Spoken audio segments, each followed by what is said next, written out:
maxaad rabtiin inaad ogaataan qofkan aniga ay samahana waxaad ka fikiraysaan sababtan halkan u yimid iyo sababta dagaalkanan u soo galay xiriir baa jira xiriirkaasoo ka dhaxeeya aniga xanaaqayga idinka dembiga samayseen qalbigayga amludayda noloshayda inay gur ka qayb qaadatay halkan u timid markay sii baxaysay waxay walaalkay ku dhahday lama filan ayaan kuu sheegayaa markaad safarka ka soo laabato xaafadda markaan dib ugu soo laabtayna iyada waan waayey waxaana bilaabay inaan raadiyo kadibna waxaan ogaaday maqnaasheeda inaad idinka ka dambaysaan qofka iyada korkeeda taabtay kow ayaan ka siiyo waan dilay kadibna attentionkiina ayaan soo jiitay noloshiina ayaana soo galay isla mar ahaantaasna saaxiibkay wuxuu bilaabay inuu idinka la ciyaaro wuxuu ii sheegay si aan runta banaanka uga soo saarnay in loo baahan yahay idinka inaad noolaataan sidoo kalena oo jira qof idinka dambeeya kaasoo amluu delihii ku afduubtay waana sababtan aniga delihii u aadeysiyaan amluu doqonkan xun uga soo badbaadiyo kadibna halkan aan u keenay iyada mala socotaan waxa ugu horeeyay iyada iga dalbatay markay indhaa kala furtay halkan ayaan imaaday ciidankiina ayaan baabiyey sidoo kale cagayga hoostoodana waan idin dhigay aniga iyada darteed ayaan u istaagay si aan nolosheeda u badbaadiyo isagana wuxuu u istaagay si uu oofiyo balanta aabbihiisoo ka qaaday inaad noqotaan dad wanaagsan misena sidiisoo kale aad samaysaan wax wanaagsan diyaar muutiin inaad samaysaan mase noloshiina ayaan halkan ku soo gabagabaynaya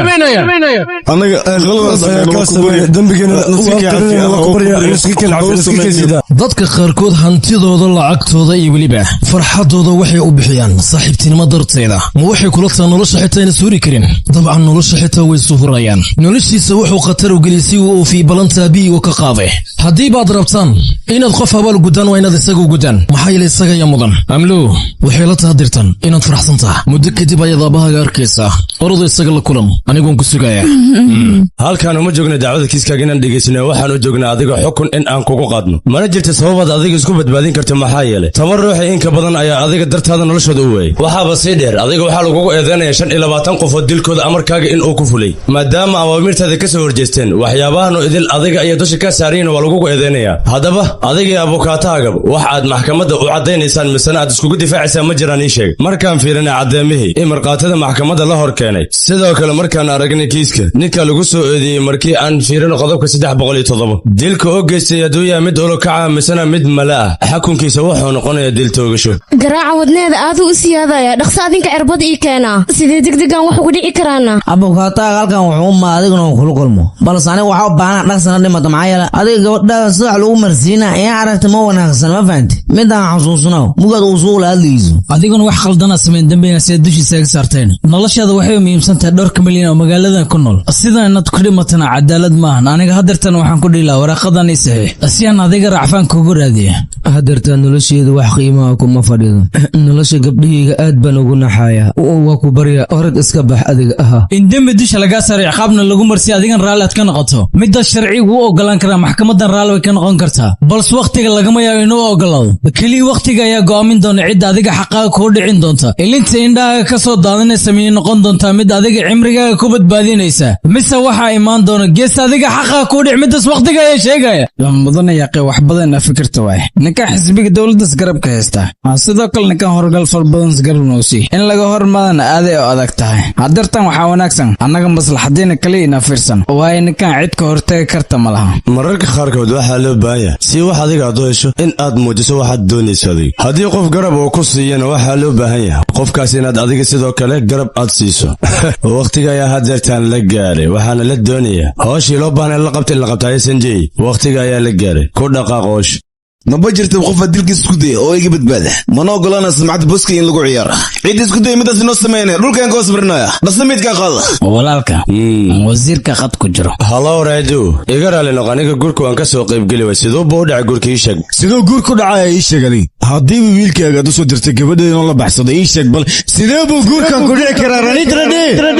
si aan u ilaaliyo samcadeeda misna ay u baabi'in darteeda adeerkay ayaan dadka hortooda ku dilay aniga midaas ma la socotaan ii sheeg waxaad ogaataa wiilkan gabadheeda ka xistay inuu dunidan ku sii noolaan nasiib u dhimanaya aabba muusin dhalin aniga haddii aan wiilkaaga qoorta ka jari waaye weliba gurigaaga dhexdiisa adigoo indhaaga shanta magaceeya rayidhuula ma dhahayo waaye hore soo soco gurigayga iska badda isku day xataa xukuumadda xuduudeeda inaad soo dhaafto wiilkayga ma qofka dhexdiina ku jira adigii gabadhaada waa adiga haddii toban isku haysto soo soco isku day xitaa korkiisa inaad taabato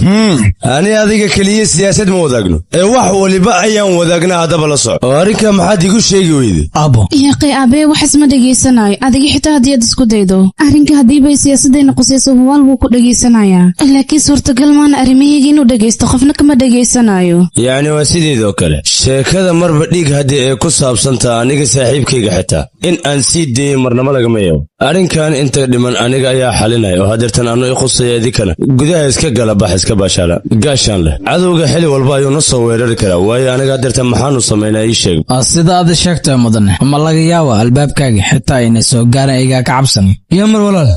walaal laba cad ayaan ka soo dhigaya waa balan yaamar oo keliya dagaalkan annaga haddii baan galana maxay tahay sababtan adeerkaygu dila adiga midaas ma la socoto sii wanaagsanaayo i yaqaanaa anigana waan aqaanaa asiga haddaba annaga weerarkeena si fudud ayuu qiyaasi karaa midaas la soco waa inaad ii keenta qof isan aqoon u leeyahay weliba shaqada qaban kara jaabka waa ina shaqa gelisa adiga aabo ilaaladan qaaskaad ii samaysa maxay tahay xitaa ii diidan aniga qoraxda cabaar inaan sii joogo markaan imaaday la hadartan ayaan kugu qaylinaya waxaan ku dhahayaa bartakoolkaaga anigii ay dhimin laakiin fiir wax isbedelay malaha aabo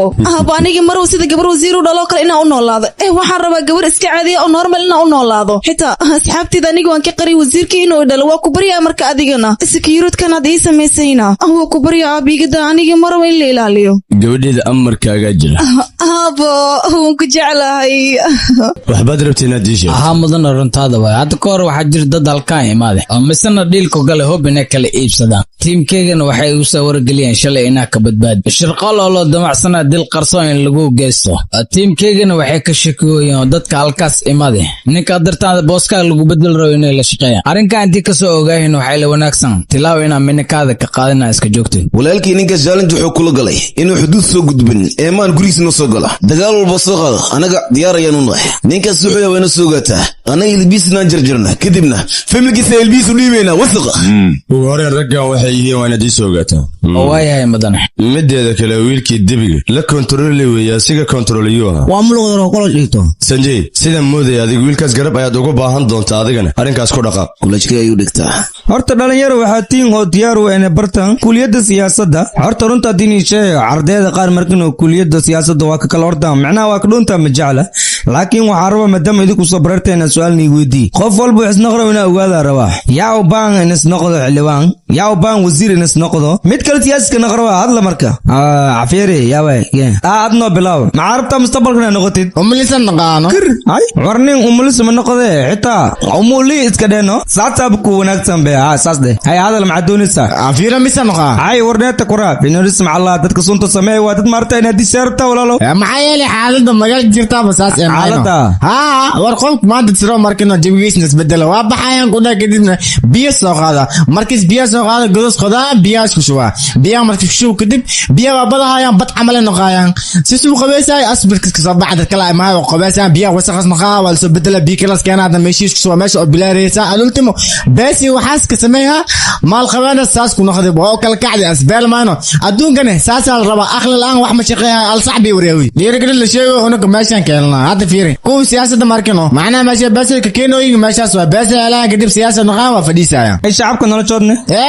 shacabka iftuxiil yarana waa lolaba kadib waa aamusayaan ay ka shubay dhaan yaftacuul ma dhaad macgoda ichaka faasi ogtuwa macnaha bilaadig markino ko xasalsiya koon sooralsiya koon galiyalsiya macnaha kii kas isku fiican markino xabad loo saara waa aamusayaan khalaas madax kurkiisa saarta ma ku jirin go'aan waxa isku qasta ko dhe wax toos sameeysa siyaasad wadanka jirta ba noocaas ma ya wala ardayda ay qasiga fariisa ku dhe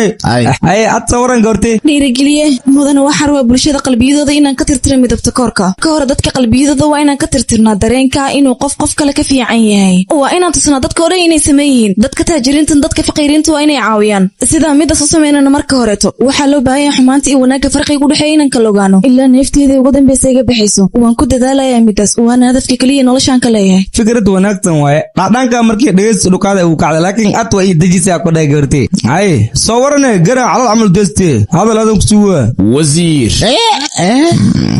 wasiir araba inaan noqdo ma dhaadaya haa dabcan laakiin sabab mudane bostoolo awood ayuu leeyahay taraafikada iyaga ma joojin karaan cid hubinaysa habayraatayna ma jirto sidoo kale xafladayina dhalashadana kheyb ayay ka yihiin qof walba lacagtiis wuxuu ku kharash garanaya ma dhiig inoo bixiya ma cunto inoo bixiyo balse anigana kun bixin ayaan rabaa xukuumadoo dhan inaan xaflad weyn u dhigo waa inaan la luushtaa haddii isku dayaan waddadadayna soo hor istaaganna waa inaad gebi ahaantoodaba soo afjirtaa waxyaabahan sandhood marta wasiirka deertan kursiga ku fadhiiso sida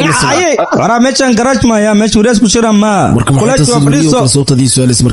markiin ogaadiyaan ku dhahay galaaskeenis wanaagsan ya bulshadana isbedelayso waxaan ku qasbinaa dhegayna nadiifiya guryaha aadamgo kin adiga maalayacniga ku hadlaysa muxuu ahna ninkii wasiirka iska dhigaayo wasiirka ayaaba sodogayga noqon raba teeda kale adiga maxaa kaagale waxaan doonan ku hadlayaa oo adiga wasiirka miyaaba sodog kuu noqon rabana dabcan isaga gabar ayaa u joogta aniga ayayna igu waalantaa waxay rabtaa inaan guursado si seedna way iga yeeshaan ku dhah aniga inaan ogolaada raba si uu sodogayga u noqdo kabaran ma sidaas darteed ayaa sodog kuugu noqonaya may leedahay hadda laakiin adiga walwalka ku hay muxuu yahay gabadhaas kama sayraysa maxaa ka badaaday kale gabar shidamaad isku malaysa adigoo dhan dhexdhexaadaa tahay dabcan haa banaanka taadaysa wasiirka gabadhiis markaad aragtan waad weynaysaa waan hubaa adiga iyada ma aragtayna buro waxa maxay ku hadlaysaa war markay aragtana ka xitaa iska jeceshay waras marka leedahay isku xishoonaysid miya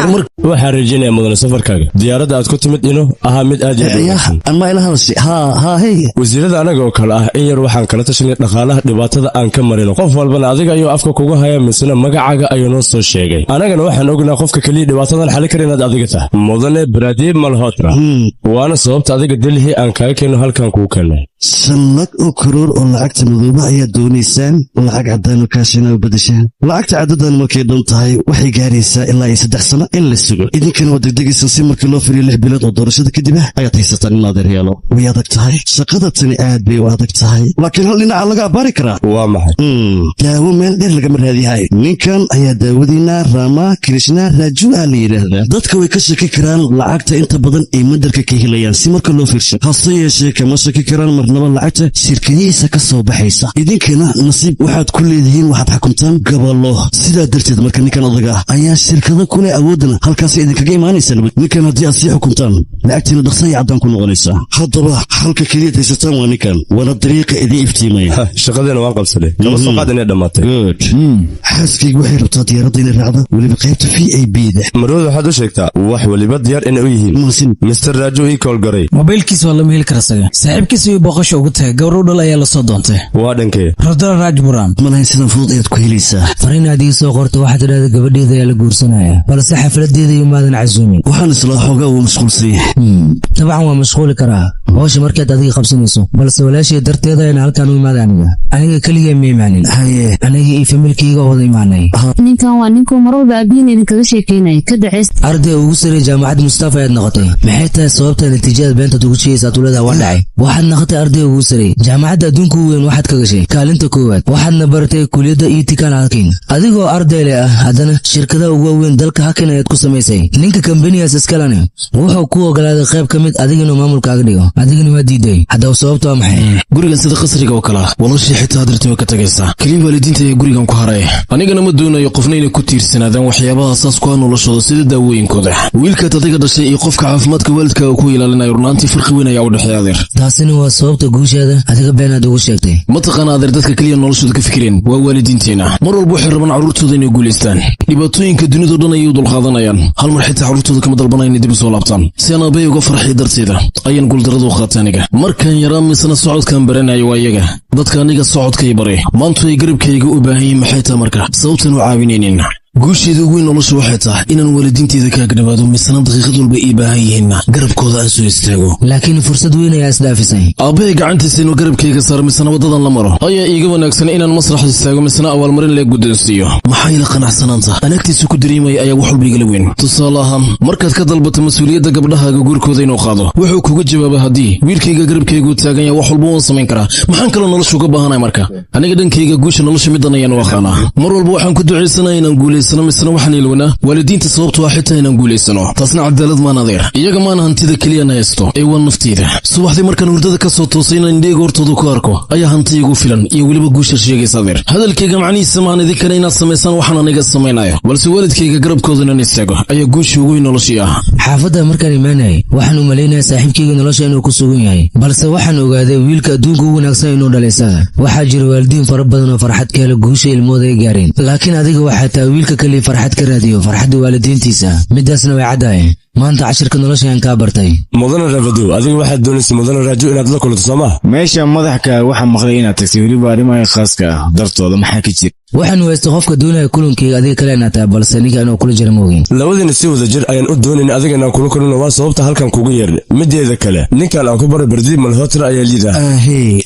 waa la taliyahayna siyaasadda iyo weliba dhaqaalaha kulankeyga maxaad u doonaysaa wax dheeraada ma jiran adiga waad la socotaa muddo 10 sanaad dowladdan maamulkeeda anaga inaan gacanta ku hayno sidaa darteedana faa'iidooyinka dheeraadka ayaa zaa'id noqotay hanti fara badanna waa la leenahay laakiinse noloshan maaha mid si zaa'id ah iskugu haleyn kara haddaba la soco dhanka siyaasadda ula jeeda intaan kursigan ku fadhino waxaan doonaan laqaynaa oo maxay tahay sababta waxa soo idil ugu sheegaysaan lixorka hadalkaan u soo dhaadhacdo waxaan doonaynaa lacagta madowga ee aniga aan sidino lacag caddaana adiga in aad u badasho weliba mashiinka shirkadaada adigu isticmaalay shirkadaadana waxay xiriir leedahay 75 oo dunida ka mid ah hay-ado badanna way kugu xiran yihiin ha kareemin taasina adiga xaggaada kama weyna isku day annaga inaad nagu soo biirto adiga annagana waxaan kaa ballan qaadaynaa inaan ku siino wax walbada adiga farta ku fiiqdo haddii ahaa lahayn nolol hanti haddaad u baahan tahay xitaa qof naftiisa waan kuu goonaynaa iniyoo kaali muufadana cunin nala cunanay oo koonfici arrimaha hadday xoog bataan anaa meeshaan u fadhiyo waxaa leeyahay ka welwelina mudana wasiir hawada soo gasha shirkadeeda waan filtarayaa adigana hadda waxaad igala hadlaysaa qashinkaad la wareegaysaan shirkadiina kusoo lifaadaad doonaysaan aad baan ugu xumaya igaraan laqo mudane ma idin caawin karo beledka qashimiga buuxanay ka raadsan mister raajiyo mar kale ka fikiri maskaxdaad ka shaqaysay haddii aad ogolaatana xukuumaddana aan boos wanaagsan kaa sii doonaa mudane markii aan dhinto meydkayga waxaa lagu duubi doonaa calanka waddankayga xukuumadda aad la wareegayso dusha lagama saarayo ma waxaad ilowsantaa laba wasiir dowladda awood weyn kule hortooda inaad fadhiso weliba aad la hadlayso war haddii aan doono ra-iisul wasaarahan farta ugu yeera idinkoo wasiiraha xaggee joogtaan shin fa'la ma baano shaqa muhiim ayaan leeyahay mar kale wada kulmaynaa dhaqso saaxiibkeyga ninkan ciidankaago dhan waa inaad u dirtaa aniga waxaan u baahnaa isagoo jilbihiisa ku socda agteeda inuu imaado xayawaankan wax walbana u baahanana waa inuu noo sameeya dhaqso marka samee adiga ha ka istaagin wax yar u kaada adeer biliis war ninkan cirkaa laga soo rida nin caadiya maaha shirkadiis waxaa ka shaqaysa abukaatayaasha dalka indiya o dhan dowladdana ninkan lug baa ugu jirtay hanagu dhibaataynna see waa idik siduu sheegay ra-iisul wasaaraha ninkan farta ugu yeeri karaa labadiinna xaggiisa maxaa ka tiima waxbaa isdejiya marka haddii kale islaababaxbaxbax way maxaan samaynanaa markaana haddii aaba doonaysaan ninkan inaad ka guulaysataan hantidiisa iyo dhaqaalihiisa looma baahan inaad xoog ka saartaan ee sharafkiisa loo baahan yahay inaad ataagaraysaan waad guulaysanaysaan oo sidee ah shaxdoo dhammaystiran iyo waxaad samaylaheedan mobiiladina idinkugu soo dira say tahay hawshaa loo qabto okay kadib waxaan wada dhowri doonaa ra-iisul wasaaraha siduu ninkan telefoonka uga qaban lahaa dadkoo dhan waxay u malayaan ninka inuu yahay nin wanaagsan laakiin nin wanaagsan maaha isaga sumcadeeni sharafteenana wuu ku cayaaray xitaa mustaqbalkeena wuu ku cayaaray ninkan dad ajaaniib ayuu gacantanoo geliyey sharafteenna waa lagu tuntay sumcadeenna waa la baabiyey wax walbo annaga lahaynna waa lagu dheelay waxbarashadeenna xitaa waan ku khasaarnay isagana nolosheena ayuu baabiinayaa midaana waa wejigiisa dhabtaa mudan raajo istiraadeen gabdhihii warbixinta bixiya noloshooda ayaan u baahannahay shaqaalaha daacadda ee ninkan shirkadiisa ka shaqeeya waxay sababi karaan ulajeedkeenna inay hor istaagaan sida la ajligeed waxaa loo baahanya hawshiina dhammaysaan runaantii dadkan iyagu waxay rabaan eedan beena dusheenna naga saaran dantoodana waxay tahay sumcaddii sharaf shirkadda ay leedahay inay baabi'iyaan waxaana loo baahanya annaga xaqeena inaan soo dhacsano haddaba muhiimadda ma taqaanaan waa inaan afkooda xirnaa carabkana waan ka jaraynaa aajidanta wan daahay sorry waxaan soo xasuustay hadalkaad malin dhexaasa ka dhawaajinaysan oo aan lahaydin raajo kursi ayaan ku siinaynaa kursiga aniga xiisa uma qabe xaaskayga xiisa u qabta marka riyadeeda waxaan rabaa inaan rumeeyo weliba si degdeg ah malii suurtagelin karaa si u faraxda xaaskayga bilxasaanig ii sameeya taas ninkaas wanaagsana nin xun ayaan ka dhigno annaga sharaftiisa ayaan ku cayaarna annaga shaqaynahaynaa idinkana waan idin shaqaynaysaan baraha bulshada waxaad doontaa ku soo qoraysaan dadkaasi waxay sheegeen gabdhahaas iyo raggaas in la dil inaa adiga ka dambaysay sidaas darteed waxaan haasnaa waraqad adigu kugu xirleyni gabadhaadu waxay leedahay abukaatigiga ayaan u yeerinayaa bannaanka hatay u baxdo waxaa laga yaaba nolosheeda inay khatar gasho adiga inaa isdhigta ayo ku run gabadheedii aniga waan raacayaa familkanna adiga ayaan kaaga tagay waxaan u baahanahay familkan inaad ka taxadarto is ilaali gabadheedii tali waa ku barya hooyadii ii badbaada kaniiniga hurdada ayaa isku dadashay xaaladeedan aadaya xunta waa ku barya tali ii badbaadi ninka guursiis waxay ugu fikiri weyse iska daa xaaladaas iyaga shuu ku wanaagsantaa tali waan ku baryaa naagta maanka wadan soo kacee waayahay tali haddaba ninkaasi waan xelnay shirkadda shaqadeeduna way socotaa haddaba howsha ma bilaabna ii sheegba ha ku degdegin suurtagalna mahaya haddii aad isku degdaan shirkadaas inaad la wareegtaan ogaada wax faa'iida kama helaysaan oo ku khasaaraysaan maxaa yeele balaalmistiga ayaaba lagu daraya ma garanteen dadkii xirfadda lahaa intaysan meesha gaarin ka hor waxaa loo baahan yahay idinkiina halkaas tagtaan oo raajo wax walba afkiisa ka karta isla mar ahaantaasna hawsha idinka la wareegaya warqadiina saas loo saxiixa lafageliga la isku jabshaa gabadhiisaan ku ira ayaad saxiixa ka qaadaysan maxaa yeelay shirkadda waa awoodii ugu dambaysay ee la wareegsay anaga marka waxaa noo suurtagelaysaa hawshan inay si fudud noogu dhamaato idinka iyo aniga hawshiita saasay isku raaci